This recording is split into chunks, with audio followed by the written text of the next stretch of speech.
अमेरिकी यूनिवर्सिटीज़ में फ़िलिस्तीन की तायीद में तुलबा एहतजाज कर रहे हैं। पुलिस ने अब तक 2000 से ज़्यादा मुजाहिरीन को गिरफ्तार कर लिया है। जुमेरात को पुलिस ने कैलिफोर्निया यूनिवर्सिटी को मुजाहिरीन के कब्जे से आज़ाद करवाया।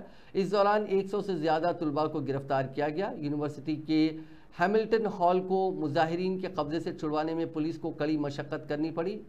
एक रिपोर्ट के मुताबिक 17 घंटे तक यूनिवर्सिटी का हैमिल्टन हॉल मुजाहिरीन के कब्जे में था। अब इसे लेकर नई जानकारियां सामने आई हैं। पुलिस ने कोलंबिया में गिरफ्तार किए गए आधे से ज़्यादा तुलबा को रिहा कर दिया है। वहीं हैमिल्टन हॉल पर कब्जा करने के इल्ज़ाम में 14 तुलबा को गिरफ्तार किया गया है।